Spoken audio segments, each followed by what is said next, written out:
Hello friends, welcome back to my channel. जय श्री कृष्णा, राधे राधे। देखिए, मैंने यहाँ पे बड़ा सा कार्टून ले लिया है। मैं इस कार्टून का ही आपको डस्टबिन बनाना बताऊंगी। तो सबसे पहले हमने क्या करना है कि इसके साइड में ये जो गत्ते से लटके हैं ना, हमने सबसे पहले इनको कैंची से काट लेना है। सबसे पहले हमने कार्टून की इन दो साइडों को ही काटना है। तो चलिए हम काट के इसको अलग कर लेते हैं। तो देखिए, मैंने जिस तरीके से एक साइड से काटा है उसी तरीके से मैं दूसरी साइड से भी काट लूंगी। तो देखिए, मैंने काट कर इसको अलग कर लिया है। अब चलिए मैं आपको बता देती हूँ कि इसकी लंबाई और चौड़ाई क्या है। देखिए फ्रेंड्स, ये जो मैंने कार्टून लिया है इसकी लंबाई है 27 और चौड़ाई जो वो है 23। कार्टून के चारों साइड की लंबाई तो एक जैसी ही होगी और वो है 27। तो चलिए मैं आपको दूसरी साइड से इसकी चौड़ाई बता देती हूँ। तो देखिए, वो आ रही है 20 सेंटीमीटर, यानी कि दो साइडों की चौड़ाई 23 सेंटीमीटर है और दो साइडों की 20 सेंटीमीटर है। अब कार्टून की चारों साइडों में से किसी भी साइड से हमने क्या करना है कि 10-10 सेंटीमीटर की मार्क कर लेनी है और इस तरीके की लाइन खींच लेनी है। देखिए, एक लाइन हमने ये लगा ली और दूसरी लाइन हमने वहां खींचनी है जो इसके सेंटीमीटर के बराबर है। तो देखिए, मैंने दूसरी साइड भी इसको अच्छे से लाइन लगा लिया है। तो देखिए, इस तरीके से आपने भी दो साइड में लंबी लाइन लगा लेनी है। और फिर कार्टून की जो आमने सामने की दो साइडें बची है, हमने क्या करना है कि उसकी चौड़ाई का हाफ कर देना है। देखिए इस तरीके से। तो मेरा ये 20 वाला हिस्सा था, तो मैंने इसको 10-10 सेंटीमीटर पर हाफ कर दिया है। अब हमने क्या करना है कि देखिए, इस तरीके से हमने इसको मिला लेना है।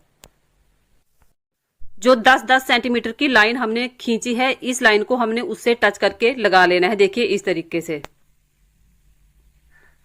देखिए, जिस तरीके से मैंने एक साइड में लाइन लगाई थी उसी तरीके से हमने दूसरी साइड से भी लाइन लगा के इसको बराबर कर लेना है। तो देखिए फ्रेंड्स, मैंने कार्टून को अच्छे से मार्क कर लिया है। अब हमने क्या करना है कि जहां जहां से कार्टून को मार्क किया है वहां से हमने कैंची की सहायता से इसको काटकर अलग कर लेना है। देखिए फ्रेंड्स, यहाँ पर कार्टून जो है वो ज्यादा मोटा था और कैंची से नहीं कट पा रहा था। अगर मैं कैंची से काटती तो कैंची खराब हो जाती, इसलिए मैंने यहाँ पे चाकू से काटा है। तो देखिए, इस तरीके से हमने कार्टून को काटकर अलग कर लेना है। अब देखिए, कार्टून के अंदर जो एक पीस सा है ना, उसको मैं चाकू से काटकर अलग कर लूंगी। अगर मैं इसको अलग नहीं करूंगी तो क्या है कि वहां पे अच्छे से एडजस्ट नहीं होगा। तो इसी तरीके से अगर आपके कार्टून के अंदर भी ऐसा पीस हो तो आपने क्या करना है कि उसे चाकू से काटकर अलग कर लेना है। देखिए, अब हमने क्या करना है कि कार्टून का जो कार्डबोर्ड हमने काट के अलग किया है ना, उसको हमने यूज कर लेना है। देखिए, मैंने उन दो पीसों का एक पीस बना लिया है। इससे क्या होगा कि हमारा जो डस्टबिन है वो मजबूत बनकर तैयार होगा। तो इस तरीके से आपने भी दो गत्तों को आपस में इस तरीके से जोड़ लेना है और उसका एक गत्ता बना लेना है। इससे क्या होगा कि हमारा नीचे वाला बेस जो है वो बहुत मजबूत होगा। तो देखिए, इस गत्ते को तो हमने अच्छे से चिपका लिया। अब हमने क्या करना है कि जो इसका शेप है ना, इस तरीके के हमने पेपर काट लेने हैं। आप यहाँ पे किसी भी तरह के पेपर यूज कर सकते हो, क्योंकि हमने इसको अंदर ही चिपकाना है। अगर आप चाहें तो यहाँ पे पुराना पेपर भी चिपका सकते हो।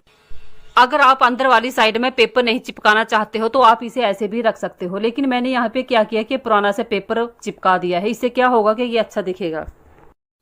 तो देखिए, मैंने चारों कोनों में अच्छे से पेपर को चिपका लिया है। अब मैंने क्या करना है कि नीचे वाले हिस्से पे भी पेपर चिपका देना है। अगर आप मेरे चैनल पे नए आए हो तो अपनी फैमिली और दोस्तों से शेयर करें और मेरे चैनल को सब्सक्राइब भी जरूर करें। देखिए फ्रेंड्स, मैंने इस तरह का डिजाइन का पेपर ले लिया है। आप यहाँ पे किसी भी तरह का पेपर यूज कर सकते हो। अब हमने क्या करना है कि इस पेपर को अच्छे से चिपका लेना है। तो देखिए, मैंने पेपर को चिपका लिया है। तो देखिए, अभी मेरा थोड़ी सी जगह बची है, इसमें मैं क्या करूंगी कि इसको अच्छे से फिर ज्वाइंट कर लूंगी। देखिए, मेरी दो साइडों से जगह बची है। अब मैं क्या करूंगी कि यहाँ पे व्हाइट कलर का पेपर चिपका दूंगी। फ्रेंड्स, हम बाहर से भी डस्टबिन खरीद के लेके आते हैं, लेकिन वो हमें बहुत महंगे पड़ जाते हैं। लेकिन इस तरीके से हम घर में बड़ी आसानी से अपने लिए डस्टबिन बना सकते हैं। मैंने कार्टून को पेपर से अच्छे से कवर कर लिया है। इसी तरीके से आपने भी पूरा कवर कर लेना है। अब हमने क्या करना है कि एक कार्डबोर्ड का पीस ले लेना है। देखिए इस तरीके से। तो चलिए मैं आपको इसकी लंबाई चौड़ाई बता देती हूँ। इसकी लंबाई जो है वो है 26 सेंटीमीटर और चौड़ाई जो है वो है 22 सेंटीमीटर। अब हमने क्या करना है कि इसको अच्छे से कवर कर लेना है और फिर इस तरीके की हमने स्टिक ले लेनी।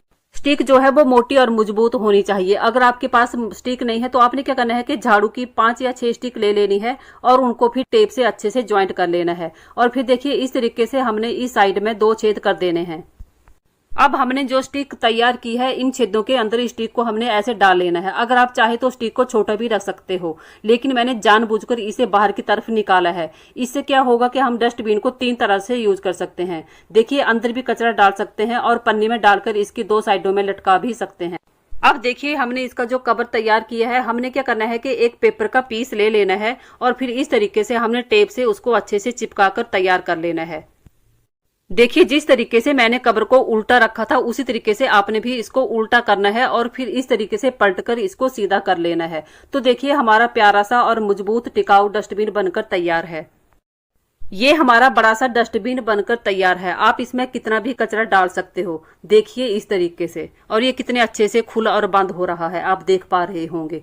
फ्रेंड्स ये जो साइड से लकड़ी निकाली हुई है ये भी काम की है। हम क्या कर सकते हैं कि जो हमारे घर में गिल्ला कचरा होता है ना, उसको पन्नी में डालकर यहाँ पे टांग भी सकते हैं। तो इस तरीके से हम इसको यूज कर सकते हैं। अगर आप चाहें तो यहाँ से पकड़कर यहाँ वहां ले भी सकते हो।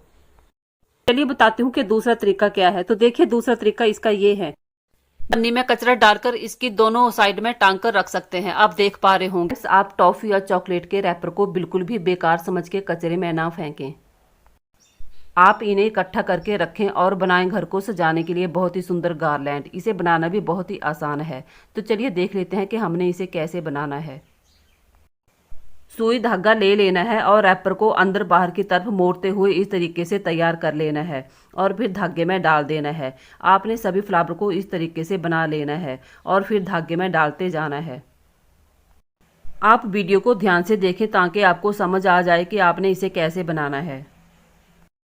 अभी देखिए हमने क्रॉस का निशान बनाया हुआ है। इस क्रॉस के निशान को हमने पूरा भर देना है, यानी कि हमने इसको एकदम से घना बनाकर तैयार करना है। देखिए जिस तरीके से मैं गारलैंड को बना रही हूँ, आपने भी इसी तरीके से इसे बनाना है। ये बहुत ही सुंदर बनकर तैयार हो जाएगा। आप जब इसे बनाने लगे, आपको जहां भी फ्लावर के बीच खाली जगह दिखे, आपने क्या करना है कि इस तरीके से टॉफी के रैपर को बीच में डाल देना है, जिससे क्या होगा कि यह घना बनकर तैयार होगा, जो देखने में बहुत ही सुंदर लगेगा।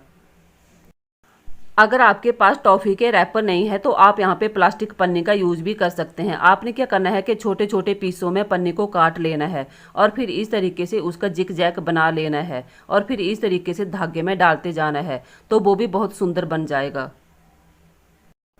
फेस्टिवल में घर को सजाने के लिए ये बहुत ही बढ़िया लगता है। आप इसे बड़ा या छोटा अपनी मर्जी से बना सकते हो। आप इसे जितना बड़ा बनाओगे उतना ही अच्छा लगेगा। बस इस तरीके से आपने इसे जिग जैग कर लेना है और धागे में डालते जाना है। इसे बनाना बहुत ही आसान है और ये बनने के बाद बहुत ही सुंदर लगता है।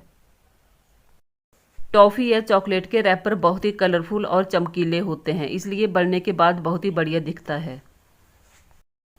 तो देखिए मैंने इसे कितना बड़ा बनाकर तैयार कर लिया है। इसी तरीके से इसको बनाते जाना है। आप जितना बड़ा चाहे उतना बड़ा बना सकते हो।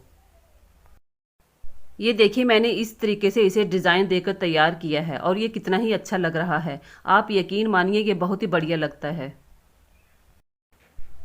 आप बनाने के बाद बिल्कुल भी यकीन नहीं कर पाओगे कि आपने इसे अपने हाथों से बनाया है। ये बिल्कुल रेडीमेड की तरह दिखता है। आप इसे भगवान के लिए माला भी बना सकते हो या फिर गेट के लिए पर्दा बनाकर भी तैयार कर सकते हो। आपको दोनों में से जो अच्छा लगे आप उस तरीके से इसे यूज कर सकते हो।